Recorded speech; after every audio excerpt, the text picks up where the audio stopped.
Hi friends, நம்ம good bad அக்லியோட first single song வந்து மார்ச் 15 வர வாய்ப்புகள் இருக்குது ஃப்ரெண்ட்ஸ். ஏன்னா இப்போ வந்து சாங்கோட வேலைகள் தான் போய்கிட்டு இருக்குது. அது இல்லாமல் இது வந்து ஓஜி சம்பவம் அப்படின்னு நம்ம ஜிவி பிரகாஷ் அவர்கள் வந்து ட்விட்டரில் வந்து ஒரு ட்வீட் போட்டிருந்தாரு. அதுவே பயங்கர சோசியல் மீடியாவே ட்ரெண்டிங்கில் போய்கிட்டு இருந்துச்சு. அது இல்லாமல் ஃபேன்ஸ் இந்த வீடியோ யாராச்சும் பார்த்தீங்கன்னா ஒரு லைக் போட்டு விட்டுக்கோங்க. மறக்காமல் ஃபஸ்ட்டு சிங்கிளுக்கு யாரெல்லாம் வெயிட் பண்ணுறீங்க கீழே உள்ள கமெண்ட் பாக்ஸில் உங்களோட கருத்துக்களை போடுங்க. ஏன்னா படம் வந்து April 10 ரிலீஸ் ஆக போது.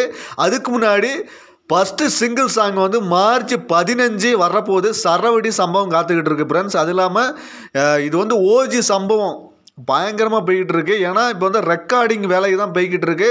ஒரு சரவடி சம்பவம் காத்துக்கிட்டு இருக்கு நம்மளுக்கு வந்து மார்ச் 15. ஏன்னா இந்த சாங் வந்து செம்ம ரெக்கார்டு பண்ண போகுது. இதுக்கு முன்னாடி குட் பேட் அக்லியோட டீசர் வந்துருச்சு. எல்லா ரெக்கார்டையும் தோசம் பண்ணிவிட்டு ஒரு சம்பவம் பண்ணி வச்சுருக்கு. அதுக்கு அடுத்து குட் பேட் அக்லியோட ஃபஸ்ட்டு சிங்கிள் சாங் வந்து சம்பவம் பண்ண போகுது ஃப்ரெண்ட்ஸ். இந்த வீடியோ பிடிச்சிருந்தால் லைக் பண்ணுங்கள், ஷேர் பண்ணுங்கள், மறக்காமல் சப்ஸ்கிரைப் பண்ணுங்கள்.